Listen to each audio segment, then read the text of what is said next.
할렐루야. 지난 일주간도 많은 일 가운데 계곡을 지나 여기까지 오신 여러분을 주의 이름으로 환영합니다. 고생하셨습니다. 오늘 마태복음 5장 5절의 말씀을 봉독해 드리겠습니다. 온유한 자는 복이 있나니 그들이 땅을 기업으로 받을 것이며 교육학의 하로우의 실험이다 라는 것이 있습니다. 심리학자인 하로우 교수라는 분이 이 실험을 해서 이름이 붙여진 거죠. 이제 젖을 먹는 아기 원숭이들이 있는데 그 앞에 엄마 원숭이 대신에 두 종류의 원숭이를 이제 만들어 놓습니다. 한 원숭이는 철사로 만들어 놔요. 그리고 그 가슴에 우유병을 넣어두어서 엄마 원숭이의 젖같이 해놓고 또 한 원숭이는 부드러운 천으로 만들어서 똑같이 그 가슴 부분에 우유병을 끼워 놓은 거예요. 그리고는 아기 원숭이들을 풀어놓고 살펴봤어요. 그랬더니 첫날에는 이 아기 원숭이들이 두 인형 속의 우유를 다 빨아먹는 거예요. 그 다음날 살펴보니까 신기하게도 이 아기 원숭이들이 철사로 만든 원숭이한테는 가지 않고 부드러운 천으로 만든 원숭이한테만 모여들어서 그 우유를 먹는 거예요. 그래서 이 실험의 결론을 내렸는데 뭐냐 하면 동물들도 부드럽고 온유한 것을 원한다라는 걸 알아냈어요. 사람과의 관계도 그렇지 않아요? 부드럽고 온유한 사람을 좋아한다는 이 교육의 한 이론을 만들어낸 겁니다. 날카롭고 딱딱하고 칼로 끊는 것 같은 매정한 사람보다 부드럽고 온유한 사람을 서로 찾는다는 것입니다. 나중에 기억에 남는 사람은 일을 잘 처리하는 사람보다도 마음이 온유한 사람이 사람들의 기억에 남듯이 온유한 마음이 있는 곳에 좋은 인간 관계도 형성되고 건전한 사회생활도 할 수 있게 된다라는 것이죠. 세상에 한번 보세요. 세상에도 목소리 크고 힘센 이들이 이긴다고 그렇게 말들 하죠. 약육강식이라고 하지만은 정작 끝까지 남는 것은 강한 자가 남는 것이 아니라 약하게 보이는 것이 남는다는 것을 우리는 잘 보지 않습니까? 동물만 해도 그래요. 크고 힘센 공룡, 존재했다는 흔적만 남아있잖아요. 사자와 호랑이는 개수가 늘어나는 게 아니라 점점 자취를 감추는데 작은 것들은 점점 수요가 늘어나요. 물고기도 큰 것이 작은 것을 잡아먹고 해서 작은 것은 없어져야 하는데 반대로 오히려 큰 물고기들이 멸종이 되어 가듯이 자연계에서도 온유한 것이 땅을 차지하듯이 인간의 세계도 사람의 관계 속에서도 온유한 사람이 땅을 차지하게 된다라는 것입니다. 자, 그럼 온유라는 뜻은 무슨 뜻일까요? 온유는 헬라어로 프라우스라는 말로서 힘이 잘 조절이 된 상태로 그 조절된 힘이 인격으로 나타나는 덕스러운 성품이다. 이렇게 말합니다. 말이 이해하기가 그렇죠. 그래서 그 당시에는 단어를 이런 때 썼다 그래요. 환자가 이제 열이 많이 났어요. 의사한테 갔어요. 의사가 약을 지어줬어요. 그래서 약을 먹었어요. 그랬더니 열이 뚝 떨어졌어요. 정상으로 돌아왔어요. 그때 이 단어를 그 당시에는 이때 썼다는 거예요. 온유하다는 말을. 둘째는 태양이 뜨거운데 그 아래서 일을 하니까 땀이 뻘뻘 나요. 그래서 일을 하다가 쉬고 있는데 어디선가 시원한 바람이 불어옵니다. 흐르는 땀이 멈춰요. 그러면 어때요? 기분이 좋은 상태가 됩니다. 그때 이 온유하다 이 단어를 썼대요. 또 하나 보면 사나운 짐승을 훈련을 시켰어요. 훈련을 시켰더니 주인 말을 잘 듣는 거예요. 그때 프라오스, 온유해졌다라고 쓴 거예요. 자신이 부족하다는 것을 깨닫고 필요한 것이 무엇인가를 듣고 충고를 받아들이는 겸손한 마음, 그것이 온유한 마음이다 라고 말씀을 합니다. 우리가 세상에 살아가면서 어떠한 때에 이 온유함이 나타나야 할까요? 첫째는 억울한 일을 당할 때라는 거예요. 근데 말씀을 들어보면 전부 하기 싫은 거예요. 그렇죠? 그리고 말씀을 들어보면 전부 나한테는 불가능한 거예요. 그렇죠? 그런데 왜 말씀은 나와 반대로 할까요? 그거는 어느 게 옳을까요? 말씀이 옳은 거죠. 근데 우리가 거기에 반대되는 그 상황과 감정이 꼭 일어나요. 왜 그럴까요? 그것은 우리 속에 있는 죄라는 거예요. 이게 하나님 말씀과 배치가 되기 때문이에요. 그래서 조절된 상태, 이걸 받아들여야 되는데 이게 안 되면요, 우리 손해라는 거예요. 그게 안타까운 거예요. 그래서 말씀을 잘 들어보세요. 억울한 일을 당할 때 우리는 온유해야 돼요. 아멘이에요. 어느 날 아들이 엄마한테 떼를 쓰기 시작했어요. 엄마, 나 교회 안 갈래. 그러니까 엄마가 화나는 걸 꾹 참았어요. 입을 띄지 않고. 왜? 하고 물었어요. 사람들이 왕따 시켜요. 뭘 하려고 하면요, 비웃고 내가 그러지도 않았는데 했다 그러고 아무튼 억울해요. 교회 안 갈래요. 그랬더니 엄마가 온유하게 얘기를 합니다. 얘야, 교회는 사람 보고 다니는 데가 아니다. 억울한 일은 다 지나면 알게 된다. 그러면서 한숨을 쉬면서 말을 마치는 거예요. 어머니가. 얘야, 너는 목사니까 가야 돼. 뭐 웃자고 하는 얘기겠지만 억울한 느낌은 목사에서부터 평신도까지 지나가는 사람부터 앉아있는 사람까지 누구나 느낄 수 있는 감정 아니겠어요? 누구나 당할 수 있다는 거예요. 요 사이에 상식으로는 말도 안 되는 경우가 얼마나 많아요. 그러나 환경이 좋고 환경이 넉넉하고 거기서는 참 누구나 여유가 있어요. 뭐 그럴 수도 있지. 왜냐하면 그것은 내가 가진 것, 이것을 따라올 수 없기 때문이에요. 그런데 억울한 일을 당할 경우는 좀 달라져요. 분한 마음이 들기 때문이에요. 내가 하지도 않았는데 말이에요. 그래서 그 분한 감정이라는 것을 잘 분석해 보니까는 두 가지가 믹스가 되어 있는 상태가 분한 감정이라는 거예요. 하나는 내가 나한테 잘못해서 내 감정 속에 분함이 일어나는 거예요. 때로는 그걸 표현할 수 없기 때문에 더 분한 거예요. 그리고 하나 더 해서 뭐냐면 내가 너한테 잘해준 거에 대한 후회감, 그것 때문에 분하다는 거예요. 내가 이렇게 잘해줬는데 네가 나한테 그럴 수 있냐라는 거예요. 네가 잘못한 거는 그렇다 차치하고라도 내가 그런 너한테 해준 거, 지금까지 해놓은 게 억울하다는 거예요. 그게 더해지니까 더 분한 거예요. 그래서 막 죽기 살기로 덤비는 사람이 있는가 하면은 에휴, 내가 뭐가 힘이 있어 하면서 포기하는 사람도 있기도 하고, 또 어떤 사람은 하나님의 말씀을 그렇게 생각하면서 사는 그런 사람들이 있어요. 그래, 여러분, 아무튼 이래저래 얼마나 속상한 일이 많으세요. 하나님께서는 많은 경우에 우리의 마음을 다스릴 것을 말씀하고 계시잖아요.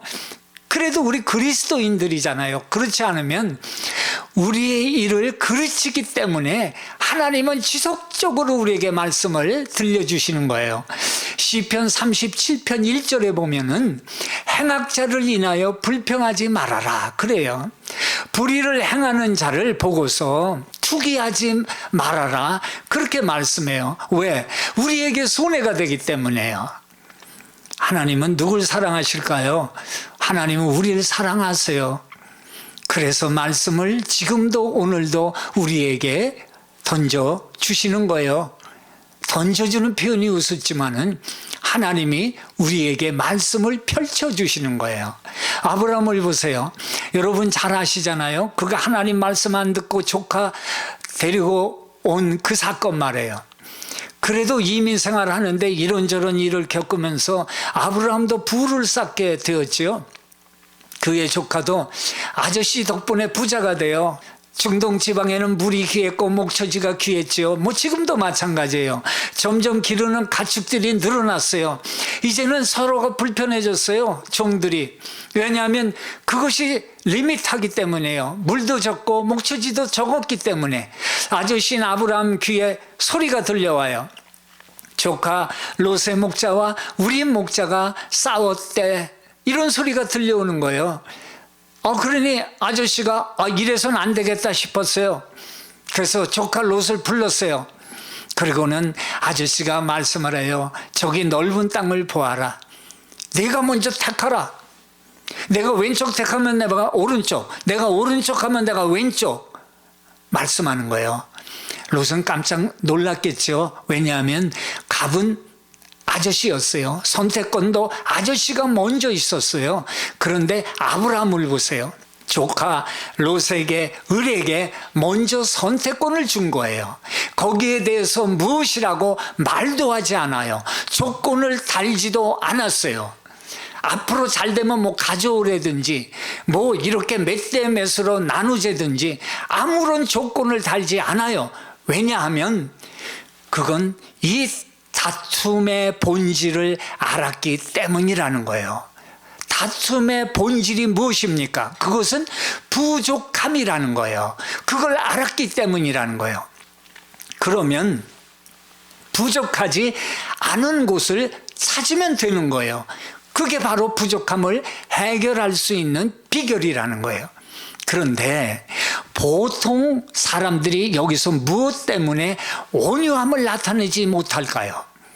그건 감정이 먼저이기 때문이라는 거예요. 내가 이럴 수가 있냐라는 거예요. 내가 널 어떻게 데려왔는데 그 분한 감정이 있잖아요. 그게 믹스가 되기 때문이에요. 네가 잘못했는데 플러스 내가 너한테 베풀어 준 것이 얼만데 내가 나한테 우리 종들한테 이럴 수 있냐라는 거예요.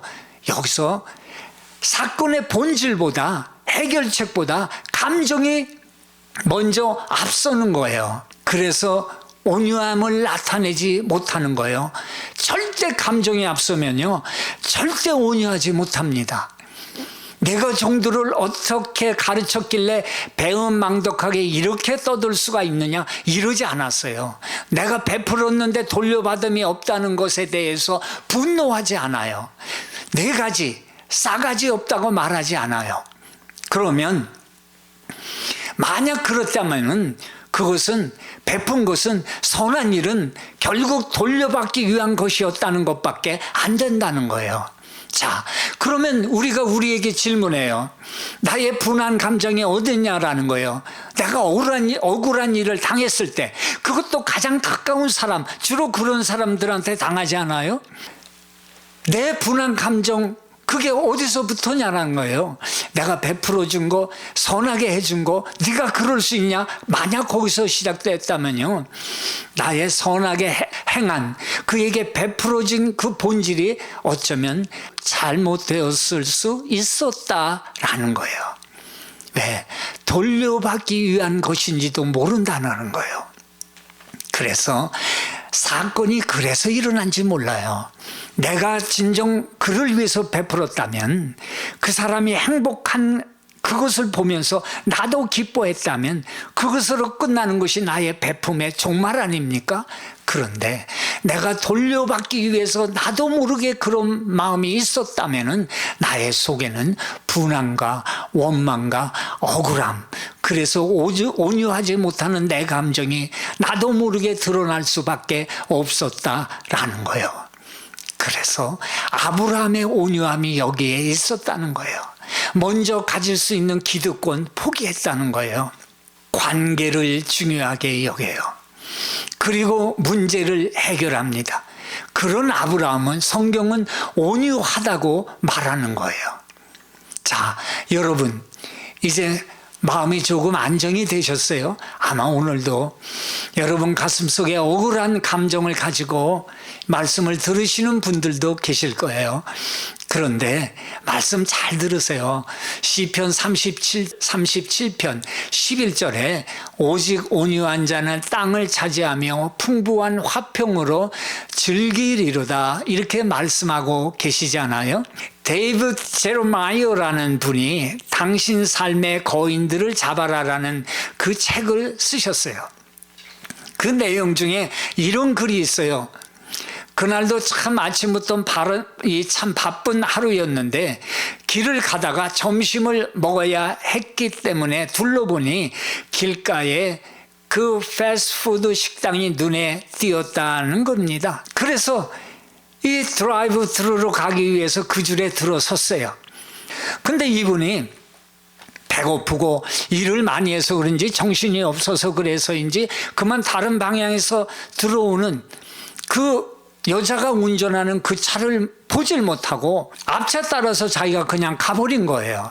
그 덕분에 그녀가 가려던 자리로 이분이 새치기한 그 꼴이 돼버리고 만 거예요.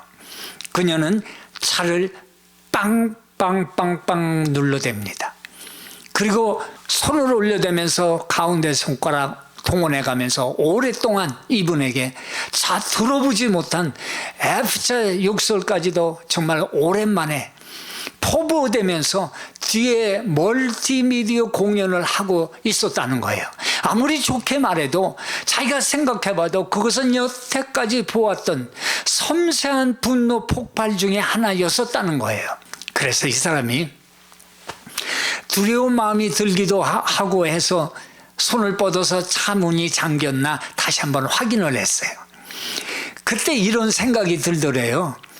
내가 그리스도인인데, 예수 믿는 사람인데 본의 아니게 새치기 한 꼴이 됐지만 이렇게까지 이런 욕을 먹을 만한가? 이게 그렇게 잘못된 일인가? 그런 생각이 들더래요. 또 이런 경우에 온유한 자는 복이 있나니 이 말씀을 어떻게 적용할 수 있겠는가? 깊은 고민에 빠지면서 갈등하면서 주문한 음식을 이제 받으러 간 거예요. 음식을 내주길래 그분에게 기차 여자의 음식값 얼마냐고 물은 거예요. 여자 점원은 알지도 모르고서는 친한 친구인가 보죠? 그렇게 물었다는 거예요. 굳이 대답하기 싫었지만 그냥 천만에요. 그냥 내가 같이 지불하고 싶어서요. 그리고 여자 대신에 돈을 냈다는 거죠. 그러면서 서서히 창구를 빠져가면서 백미러로 여자의 반응을 살펴본 거예요. 다시 그 여자를 보았을 때 그녀는 완전히 충격에 빠져 있는 얼굴을 하고 있었더라는 거예요. 데이빗 이분이 자기 마음속에 분노를 전복시켜 버렸다, 이렇게 기록을 합니다. 내 속에 일어나는 이 분노의 감정을 가라앉히고 그걸 돈을 내주는 손으로 갚아버렸다. 분노를 전복시켜버렸다. 그랬더니 그 이후에 자기 마음속에 그냥 그렇게 욕을 했던 그 여자, 그 상대에 대한 미움의 감정이 정말 하나도 남아있지 않았더라라는 고백을 하고 있더라는 거예요. 우리가 아무리 분노를 긁어모은다고 해도 성령이 주시는 열매인 온유, 오래 참음, 이런 심에 녹아나지 않을 수가 없다라는 거예요. 아무리 어떤 분노의 감정이 우리 속에 일어날지라도 하나님의 영, 성령의 열매인 이 성령의 능력 아래에서는 이런 분노의 감정들은 다 없어지고 말더라라는 것입니다. 이것이 바로 성령의 능력인 줄 믿습니다. 시편 37편 5절에 너희 길을 여호와께 맡기라, 저를 의지하면 저가 이루신다, 이렇게 말씀을 하시잖아요. 우리도 숨을 한번 깊게 들이쉬고 아버지 말씀 생각하면서 십자가에서 자신을 맡기신 우리 예수님을 바라보시기를 바랍니다. 두 번째는 말씀을 받는 태도가 온유해야 한다는 겁니다.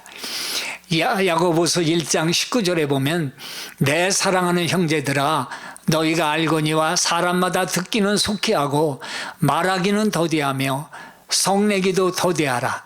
사람의 성내는 것이 하나님의 의를 이루지 못하니라 이렇게 말씀을 합니다. 그러므로 성내는 것으로 하나님의 의를 이루지 못한다는 거예요. 그런데 이걸 어쩌면 좋아요? 화내는 거, 성내는 거, 말할 때마다 분노가 솟아나는 거. 그것도 가장 피해를 주는 사람이 누굽니까? 가장 가까이 있는 사람 아니에요? 그런데 어쩌면 여러분도 피해자인지 몰라요.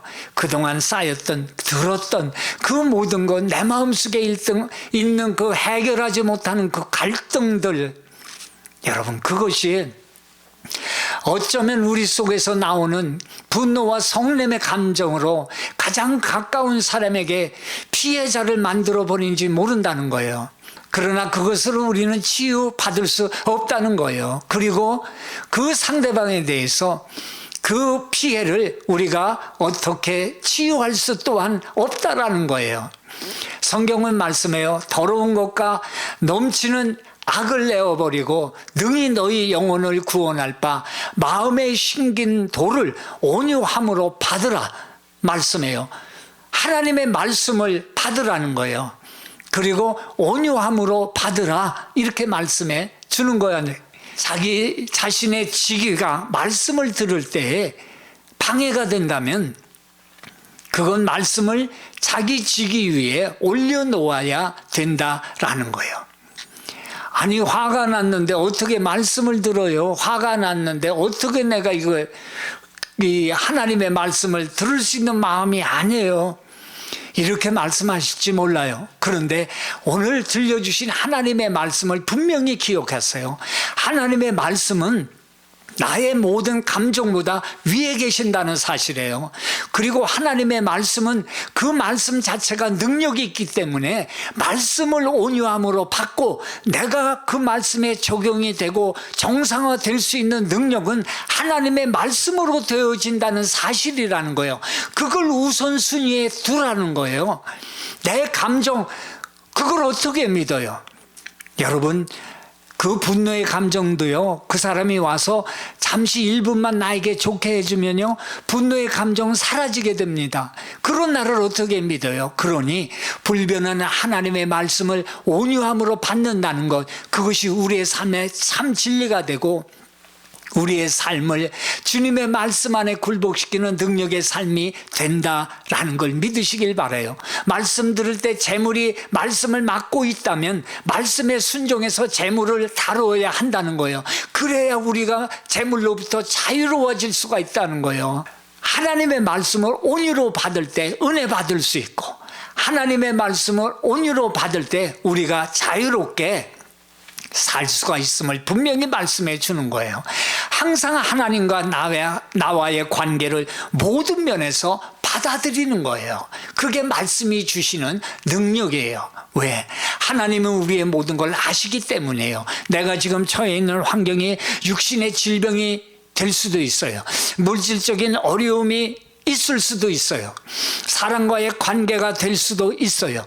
자녀들의 고통이 내 고통이 되는 그런 일들이 있을 수가 있어요. 그런데 이런 일들을 당하는 가운데 우리 마음속에 스스로 주어지는 답이 분명히 있어요.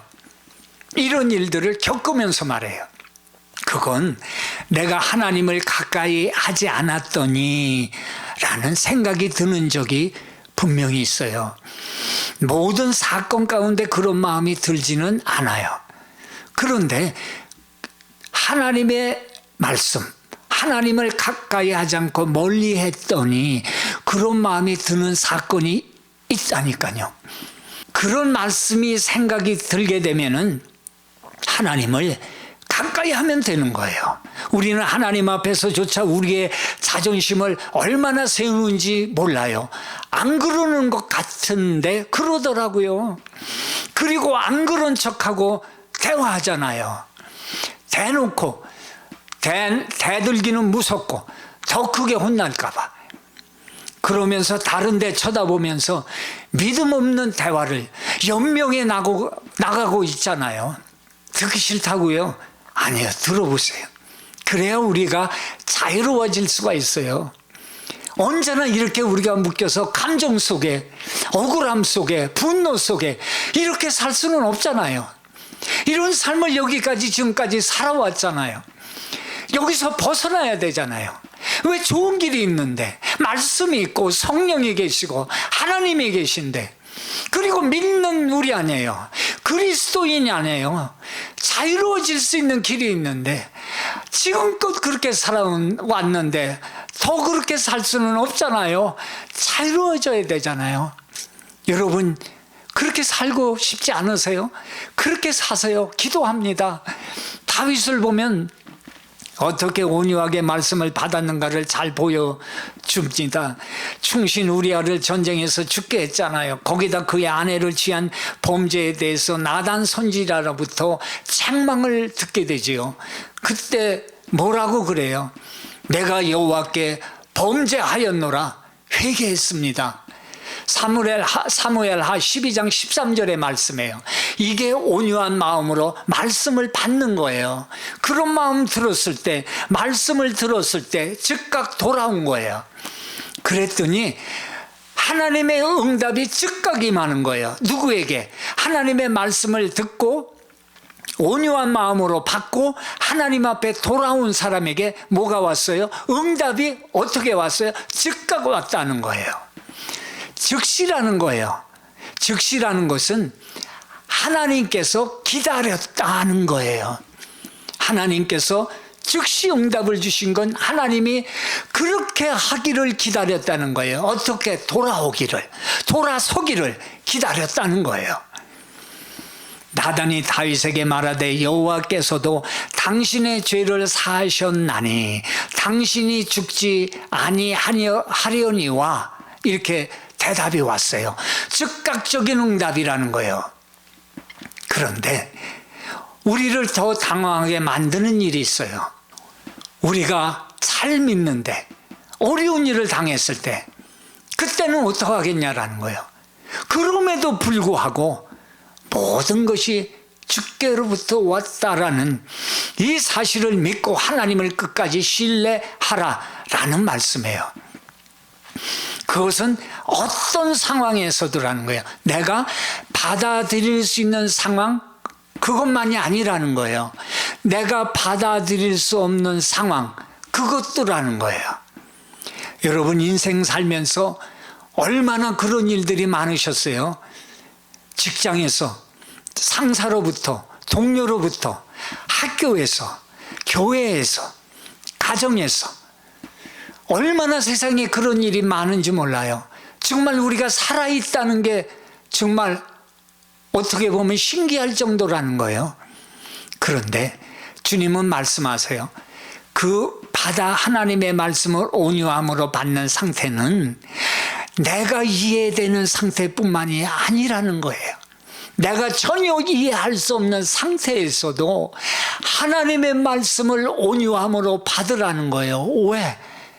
그 뒤에 하나님의 계획이 있다는 거예요. 여러분 욥 잘 아시잖아요. 얼마나 욥에 대한 말씀을 많이 들어요. 욥이 동방의 의인이에요. 모두가 인정, 하나님도 인정. 자녀가 열이에요. 아내 부족한 게 없었어요. 그런데 어느 날 찾아온 이유 없는 불행으로 모든 걸 잃었어요. 이유 몰랐어요.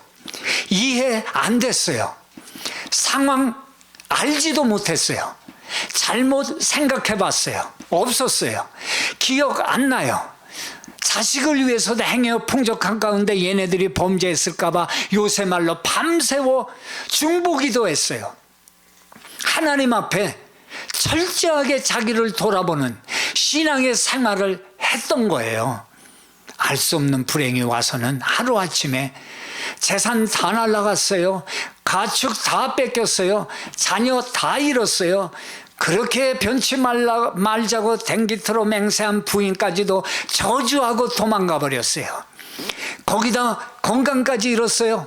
그 건강이나마 남아 있었으면 세상가라도 갈 텐데 몸에 상상할 수 없는 피부병까지 생겨버렸어요. 오직 근질이 오면 기와장으로 북북 긁고 있는 그런 처참한 상황이 되어 버린 거예요.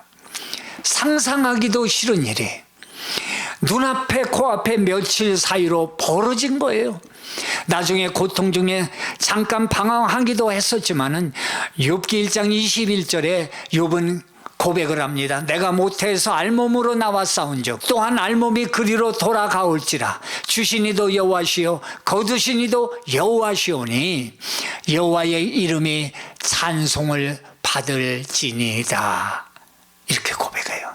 그리고 이 모든 일에 욥이 범죄하지 아니하고 하나님을 향하여 원망하지 아니하니라. 이렇게 고백을 합니다. 우리는 그리스도인입니다. 믿습니다. 여러분 그리스도인 아니에요? 예수 믿는 사람 아니에요? 그 사실에다 우리의 부족하고 말씀대로 못 살고 하는 것을 기억해내면서 그리스도인이라는 그 확신을 희미하게 만들지 말라라는 거예요. 그러면 믿음도 사라지고 나중에 하나님도 사라지게 만다라는 거예요. 우리의 마음속에서 말입니다. 기억하세요. 누가 뭐래도 우리는 예수님께서 십자가에서 죽으심으로 죄의 값을 지불해 주시고 우리를 살리사 하나님의 자녀가 되게 해 주셨다는 사실을 날마다 기억하시기 바랍니다. 가슴을 피세요. 억울해도 하나님의 말씀을 받으며 지금은 당장 이해가 안 돼도 가슴을 피고 나는 하나님의 자녀다라는 그 믿음의 모습을 보여주세요. 여러분은 그리스도인이기 때문에요. 시편 22편 26절에 경손한 자는 먹고 배부를 것이며 여호와를 찾는 자는 그를 찬송할 것이라. 너의 마음은 영원히 살지어다 말씀합니다. 할렐루야. 마지막으로 온유한 모습은 자신을 반대하는 자에게 온유하라 라고 말합니다. 민수기 12장에는 모세가 이디오피아 구스 여자 즉 피부색이 까만 여자에게 장가 갔어요. 또 간 거겠죠. 그러자 모세의 누인 미리암이 화냈어요. 어디 여자가 없어서 까만 여자 데리고 왔냐는 거예요. 그런데 말이에요, 이게 자기 민족 나라를 생각한 게 아니더라라는 거예요. 2절 보니까요, 모세가 구스 여자를 취하였더니 그 구스 여자를 취하였으므로 미리암과 아론이 모세를 비방하느니라. 그들이 이르되 하나님께서 모세야만 말씀했냐? 우리야도 말씀하지 아니했냐? 이렇게 얘기하니까 뭐라 그래요? 하나님 여호와께서 이 말을 들으셨느니라 말씀해요. 자, 무섭죠? 하나님은 말씀을 들으시는 분이라는 거예요. 하나님은 오늘도 우리의 대화 가운데 들으시는 이시라고 말씀하잖아요. 그러니까 미리암과 아론이 모세를 책망한 것은, 그 속마음이라는 것은 사적인 지도력의 질투를 포장한 거라는 거예요. 그 질투가 구스 여자, 그 여자를 통해서, 그 여자를 얻은 것을 통해서 자기들의 지도력에 대한 질투를 돌려서 모세를 비방하는 데 드러냈다는 거예요. 사람들의 분냄과 비방과 반대가 꼭 공의를 위하지는 않는다라는 것을 보여주고 있다는 거예요. 여러분의 교회, 여러분의 조직, 어디에서나 이 일은 있을 수가 있죠. 자기 감정이 먼저인데 교묘하게 나라와 민족과 조직과 가족이라는 명분을 섞을 수가 있다는 거라는 거예요. 그걸 누가 들으셨다고요? 하나님이 들으셨다는 거예요. 하나님은 그들의 이런 숨겨진 마음을 아셨다는 거예요. 그 일을 하나님이 해결해 주세요. 미리암이 문둥병이 걸림으로 문제가 해결돼요. 그때 모세가 하나님께 기도하지요. 하나님 고쳐주세요. 그래서 누가 우리를 대적한다고 일일이 억울하다고 싸울 필요가 없다라는 거예요. 누가 우리를 반대한다고 싸울 필요가 없다라는 거예요. 설령 그걸 다른 것으로 돌려서 씌워서 우리를 비방한다, 반대한다 할지라도 우리가 싸워야 할 필요가 없다는 거예요. 기억하세요. 하나님이 들으셨다는 거예요. 그래서 우리는 그 하나님의 온유한 성품을 드러내시면 되는 거예요. 성령의 열매 아니에요. 하나님의 성품, 하나님만 가지고 계신 성품 아니에요. 그걸 드러내신 거 아니에요. 그걸 우리에게 주신 거 아니에요. 자, 오늘 마지막 말씀, 이 부분 상당히 중요해요. 들어보세요. 예수님께서 뭐라 그래요? 온유한 자가 땅을 기업으로 받는다고 말씀하셨어요. 그러면 기업으로 받는다라고 하신 말씀이 무슨 뜻입니까? 우리가 온유해도 우린 땅을 받은 것도 없어요. 내가 온유하게 살았더니요, 손해본 게 무지하게 많아요.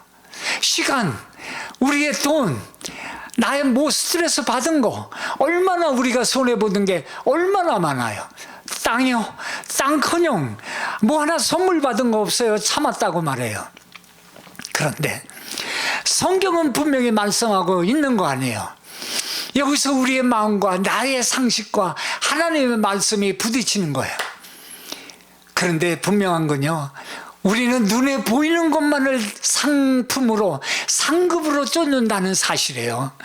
땅, 부동산, 동산, 이런 거 말해요. 옷, 이런 거 말해요. 화장품, 눈에 보이는 것만 우린 상품으로, 하나님 상급으로 우린 즐거워한다는 거예요. 그렇죠? 그런데 시편 37편 11절에 보니까 온유한 자들은 땅을 차지하며 풍성한 화평으로 즐거워하리로다, 이렇게 말씀해요. 기업으로 차지한다는 말은 풍성한 화평으로 즐거워하는 것이다, 이런 말이에요. 그래서 이런 말이에요.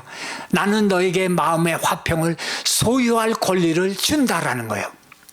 그건 세상의 환경이 어떨지라도 너에게 준 이 화평은 아무것도 너로부터 그 화평한 마음의 소유권을 앗아갈 수가 없다라고 말씀해요. 내가 온유할 때 그 온유한 성품은 하나님께로부터 받은 거예요. 성령의 충만, 하나님께서 주신 성령의 열매로 말미암아 주신 하나님의 특별 선물이에요. 그래서 온유한 거예요. 우리가 하나님으로부터 받은 성령의 열매예요. 선물이에요. 그런 사람이 어떻게 된다고요? 땅, 기업, 화평한 마음의 소유권을 너에게 준다라는 거예요. 아무리 다른 것을 그냥 가지고 있으면 뭐예요? 내게 아니면 아닌 거 아니에요? 그런데 소유할 권리를 준다는 거예요. 누구 거라는 거예요? 하나님 거였는데 우리에게 준다는 거예요. 화평한 마음을 말해요. 이 화평은 아무도 앗아갈 수 없는 이 화평이라는 거예요. 누가 반대를 하건 환경이 어떻건 누가 뭐라고 해도 온유한 마음의 소유주가 자기가 되어서 하나님께서 주신 화평의 주인의 권리를 누릴 수가 있다고 말씀해 주는 거예요. 누가 빼앗아 갈 수 없는 화평의 주인이 된다고 말씀해 주는 거예요. 마음이 온유한 자에게 주시는 하나님의 이 기업의 선물이라는 거예요. 이제 우리 거예요. 하나님께서 우리에게 소유권을 주신 거예요. 여러분, 성령으로 충만합시다. 그리고 억울해도 이 온유함을 드러내십시다. 하나님의 말씀을 붙드십시다. 흔들리지 마시기 바랍니다. 왜? 무엇 때문에 우리가 그 말 한마디에 흔들리고 하나님의 자녀되는 이 영광스러운 자리에서 우리가 흔들리며 그 자리에서 떨어지는 그런 모습을 보이게 됩니까? 우리는 이 하나님의 축복을 받은 자임을 분명히 믿으시고 화평의 주인이 되시기 바랍니다. 에스겔서 11장 19절에 내가 그들에게 한 마음을 주고 그 속에 새 영을 주며 그 몸에서 돌 같은 마음을 제거하고 살처럼 부드러운 마음을 주어 이렇게 말씀하잖아요. 성령은 여러분의 마음을 온유하게 만들어 주시는 것입니다. 죄가 하나 없으신 예수께서 인류의 죄를 대신하여 가시면류관 쓰시고 온갖 조롱과 멸시 천대를 다 받으시고 십자가를 걸머지시고 골고다를 향해 가실 때, 그리고 옆구리에 창을 받으시고 물과 비를 다 쏟으시면서 그들을 향해 한마디 분노하지 않으셨어요. 오히려 그들의 죄를 용서해 달라고 하나님께 기도하셨어요. 십자가에 인간을 구원하시는 하나님의 뜻과 사랑의 주인이 되셔서 예수님을 죽이는 자들도 그 사명을 빼앗을 수가 없었다는 거예요. 하나님께로부터 받은 거예요. 이 하나님께로부터 받은 이 온유, 우리에게 주신 거예요. 반대자를 용서하신 온유는 성령의 충만으로 되어주신 것입니다. 그 소유권을 우리에게 주신 것입니다. 예수님은 그 길을 먼저 가신 것입니다. 그리고 그 본을 먼저 보여주신 것입니다. 그분만이 우리의 힘이 되신 것입니다. 날마다 성령 충만, 이 기도를 통해서 이루어 가시기를 바랍니다. 열심히 기도하시기 바랍니다. 충만하시기 바랍니다. 우리는 하나님의 자녀요 그리스도인입니다. 무엇 때문에, 말 한마디 때문에, 반대 때문에, 세상의 환경 때문에 우리가 나락처럼 떨어질 수는 없습니다. 여러분, 이 설교가 끝나더라도 한 5분 동안 그 자리에서 열심히 기도하시기를 축원합니다. 아멘.